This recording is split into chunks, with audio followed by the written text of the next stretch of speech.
कैसे हैं प्यारे बच्चों। आज मज़ेदार चैप्टर शुरू होगा वाटर। तो water day to day life में हमेशा हम यूज करते हैं, ड्रिंकिंग में, बाथिंग में, क्लीनिंग द क्लॉथ्स, हर जगह उसकी ज़रूरत पड़ती है। तो आज हम देखेंगे वाटर कहाँ से आती है, इसका यूज कैसे करते हैं, हर चीज़ आप देखेंगे। 10 मिनट बने रहिए। गौतम बुद्ध जी क्या बोले, जीवन वह नहीं है जो हमें मिला है प्यारे बच्चों, जीवन वह है जो हम बनाते हैं। हम अपने जीवन के निर्माता स्वयं हैं। यूज ऑफ वाटर, देखो in our daily life, water is very important for cooking, खाना बनाने के लिए, bathing, cleaning the cloth, farmers use the water for agriculture purpose. प्यारे बच्चों, ज़िंदगी के हर क्षेत्र में वाटर की ज़रूरत है। देखो कुकिंग, खाना बनाने में, बाथिंग, नहाने धोने में, क्लीनिंग ऑफ द क्लॉथ, कपड़े को धुलने में, फार्मर्स एग्रीकल्चर के यूज में पानी लेते हैं, वाटर फॉर एग्रीकल्चर पर्पज। तो इस तरह प्यारे बच्चों वाटर हमारी ज़िंदगी का सबसे महत्वपूर्ण है। Water is used in industry also, industry में, उद्योग, कल कारखाने, उसमें भी पानी की बहुत ज़रूरत पड़ती है। For producing almost all the things that we use, जो हम लोग यूज करते हैं इंडस्ट्री में, जैसे बिस्किट है मान लो, तो इंडस्ट्री में बिस्किट बनाने में पानी की ज़रूरत पड़ेगी। तो इस तरह वाटर का हम लिखा हम लोगों ने कि डे टू डे लाइफ में प्यारे बच्चों इसकी ज़रूरत पड़ती है। तो आगे देखते हैं, where do we get water from. प्यारे बच्चों हम लोग पानी कहाँ से आता है, हम लोग कहाँ से लेते हैं। Where do you get water, पानी कहाँ से प्राप्त करते हैं। तो we draw water from a river, नदी से हम लोग लेते हैं। स्प्रिंग मतलब झरना से, झरना का मतलब पहाड़ के ऊपर जो झरना होता है। पॉन्ड मतलब तालाब, वेल का कुआं, हैंडपम्प या समरसेबुल से भी पानी आता है, ग्राउंड वाटर जिसे बोलते हैं। तो there are many source of water, जैसे आप झरना से लेते हो या फिर हम पॉन्ड से लेते हैं, तालाब से, नदी से। इस तरह पानी का बहुत ज़्यादा सोर्स है। हम लोग जो घर में यूज करते हैं ग्राउंड वाटर का, ज़मीन के नीचे रहता है, उसको हम लोग समरसेबुल से उसको ऊपर लाते हैं, उसका यूज करते हैं।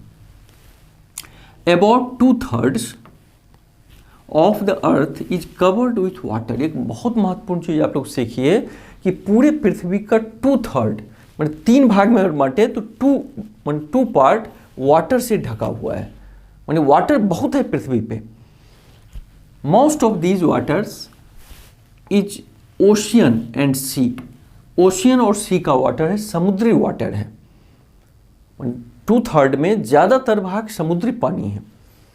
Water of oceans and seas has salt dissolve in it, लेकिन इतना पानी तो है समुद्र में, लेकिन वो पीने लायक नहीं है प्यारे बच्चों, क्योंकि उसमें साल्ट रहता है, साल्टी पानी है, सलाइन वाटर है, तो हम लोग पी नहीं सकते हैं। So that the water is saline, salty water रहता है। प्यारे बच्चों हम लोगों ने क्या सीखा, पानी हमें कहाँ से मिलता है, तो रिवर से, स्प्रिंग से, पॉन्ड से, वेल से, हैंडपम्प से। और 2/3 ऑफ पृथ्वी मैंने अर्थ कवर्ड है किससे, वाटर से है। Most of this water is from ocean and sea से हम लोग प्राप्त करते हैं। Water of ocean and seas has salt dissolve in it, इसमें साल्ट बहुत होते हैं, इसलिए हमारी यूज का नहीं होता है, पीने की यूज का। Water of oceans is not fit for drinking, जो अभी हमने देखा भी प्यारे बच्चों, water of oceans is not fit for drinking, पीने के लिए वो पानी फिट नहीं है। एंड अदर डोमेस्टिक यूज, खेती भी उससे नहीं कर सकते हैं क्योंकि साल्टी बहुत है।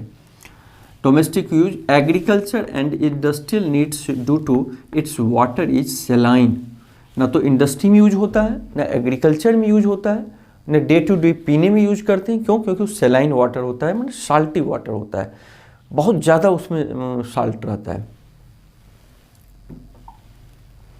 अब प्यारे बच्चों वाटर साइकिल क्या है, साइकिल जो हम चलते हैं वो नहीं, वाटर साइकिल क्या है। आखिर इतना पानी हम लोग खर्च करते हैं, फिर आ कैसे जाता है, तो एक प्रोसेस बना है साइकिल का, चलिए उस पर हम बात करते हैं। ड्यूरिंग द डे टाइम, दिन में, sunlight false on the water, ये देखो वाटर है ना, इस पे सनलाइट, ये सपोज करो सन है तो सन का प्रकाश आती है। कहाँ कहाँ वाटर पे? तो ओशियन पे, समुद्र में, रिवर्स में, लेक्स में झील, पौंड तालाब। As a result water from the these places continuously change into vapour. पहला क्या होता है? देखो वाटर साइकिल सीख रहे हैं, कहाँ से शुरू होता है? तो जो समुद्र में हो या तालाब में हो, झील में हो, पॉन्ड्स में हो, सूर्य के प्रकाश पाके वो वेपर बनना शुरू होता है, इवेपोरेट होता है, वेपोराइज हो जाता है। And salt dissolve in the water are left behind. और समुद्र का पानी क्या है? वेपर तो उसमें से निकला, लेकिन वेपर के साथ साल्ट नहीं जाएगा, साल्ट उसमें समुद्र में ही रह जाएगा। Warm air provides heat for evaporation for water in the shade also. ध्यान दीजिए, अब आप कहोगे जो छाया में, जहाँ शेड मतलब पेड़ के नीचे भी पानी रखोगे ना, तो धीरे धीरे वो खत्म हो जाएगा। क्यों? क्योंकि शेड एयर में वहाँ पे जो एयर रहता है वो गर्म हवा रहती है, उससे वो क्या होता है, वो पानी इवेपोरेट होता है, वेपराइज हो जाता है। केवल धूप में ही नहीं, कह रहा है शेड में भी रखेंगे तो इवेपोरेशन होगा। तो वाटर साइकिल में पहला क्रिया क्या हुआ? इवेपोरेशन, वाष्पीकरण जिसको हम बोलते हैं, वेपोराइज होना। जैसे आप पानी जब चढ़ाते हो गैस पे, थोड़ी देर के बाद खोलने के बाद उसमें वेपर निकलता है, तो उसी को हम वेपर कहते हैं। तो फर्स्ट प्रोसेस क्या हुआ? वेपोराइज होता है। सेकेंड क्या होता है? Loss of water by plants. Plants use a part of this water to prepare their food. पानी भी तो जमीन के नीचे से पानी खींचती है, पौधा भी अपना भोजन तैयार करने के लिए। And remaining part of this water, जो पानी वो खींचती है तो पूरा यूज नहीं करती है। Water is released by the plants into air. देखो पानी जो खींचा, इसकी पत्ती क्या करता है? पानी को बाहर भी इवेपोरेट करता है। मतलब पानी अपने यूज के लिए खींचा जमीन से, जो यूज कर पाया, जो बचा रहा, तो पत्तियां क्या करती है? इवेपोरेट कर देती है, उससे पत्ती से पानी भाप के रूप में, वेपर के रूप में बाहर आ जाती है। This process is called the transpiration. ध्यान दीजिए, ट्रांसपीरेशन किसे कहते हैं? कि पेड़ के पौधे की पत्ती जो है वेपोराइज करती है remaining water. This process is called the transpiration, है ना। Plants use a part of this water to prepare their food and remaining part of this water is released by the plant into air as water vapour. This process is called the transpiration. तो याद रखिएगा, transpiration बहुत महत्वपूर्ण है। Water vapour enters the air through the process of evaporation and transpiration। अब देखिए, जो water है हमारे वातावरण में कैसे आया?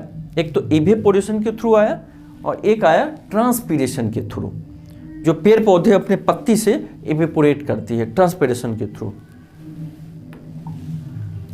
अब हाउ आर क्लाउड फॉर्म्ड? बादल कैसे बनता है? भाप तो आ गया समुद्र से या पेड़ पौधे के द्वारा, मतलब वेपर आ गया है, उसके बाद क्या होता है? क्लाउड बनता है, बादल बनता है। तो how are cloud form? Warmed air become lighter. प्यारे बच्चों, जो गर्म हवा होती है, वो भाप होती है, वो हल्का हो जाती है। एंड स्टार्ट टू राइज, और ऊपर उठना शुरू करती है। As it rises its pressure and temperature drop. जो जो ऊंचाई पे जाएगी, आप पहाड़ पे जाओ तो ठंडा पड़ता है, क्यों? क्योंकि हाइट पे रहता है।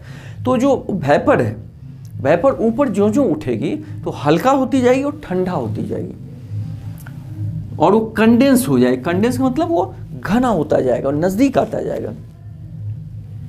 Enough moisture will condense to form a cloud. और बहुत सारा जो मॉइस्चर वेपर है ऊपर उठा और कंडेंस हुआ, पास में आया और क्लाउड बना दिया। तो कंडेंसेशन किसे कहते हैं? The process where water vapour become liquid called condensation. अब क्या होगा कि बहुत सारे जो वेपर था वो एक जगह आ गया, उसके बाद उसमें से जब वो फिर उसमें से पानी आ जाएगा, जो बारिश के रूप में हम तक फिर आ जाती है। तो देखो पानी क्या हुआ, समुद्र का, तालाब का, सूर्य के प्रकाश में, सनलाइट में वेपराइज हुआ, ऊपर गया और कंडेंस हुआ। तो कंडेंस होने के बाद वो फिर क्या हो जाएगा? पानी के रूप में, बारिश के रूप में नीचे आ गया। फिर वो बारिश समुद्र में जाएगी, फिर वेपोराइज होगी। तो इसको हम क्या कहते हैं? वाटर साइकिल बोलते हैं। वेपोराइजेशन हुआ, फिर पेड़ पौधे से ट्रांसपीरेशन हुआ, और फिर कंडेंसेशन से वो पानी नीचे आ गया। ये देखो, इसी में कंडेंस बादल, फिर बारिश हो जाती है। बैक टू द ओशन, और वही पानी फिर माने जब बारिश की पानी होगी फिर धीरे धीरे समुद्र में बह के चली जाएगी। तो almost all land surface are above the level of ocean. Ocean से, समुद्र से हमारा जो ज़मीनी एरिया ऊंचा होता है, तो जब ऊंचे पे बारिश होगी धीरे धीरे बह के वो नदियों के द्वारा समुद्र में वो पानी फिर वापस हो जाती है, फिर वहाँ से इवेपोरेट होगी, फिर वही प्रक्रिया आएगी। तो this cycle is called the, प्यारे बच्चों, वाटर साइकिल। तो most of the water that falls on the land as rain and snow goes back to the oceans. जो बारिश से और या स्नोफॉल से पानी आती है वो फिर ओशियन में वापस चली जाती है। Snow in the mountains melts into water.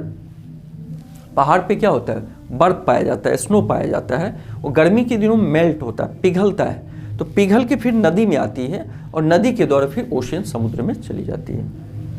And water flows in the river and ocean, और ओशियन में फिर से चली जाती है। इस तरह बैक टू द ओशियन, जहाँ से पानी इवेपोरेट हुआ फिर धीरे धीरे वहीं चला गया। तो ये क्या कहलाएगा, this is called the water cycle, प्यारे बच्चों। तो इस तरह पानी प्रकृति में फिर वापस आ जाती है। फिर भी पानी बचा के रहना चाहिए क्योंकि ग्राउंड वाटर में कमी आ रही है। थैंक यू प्यारे बच्चों, फिर मिलेंगे।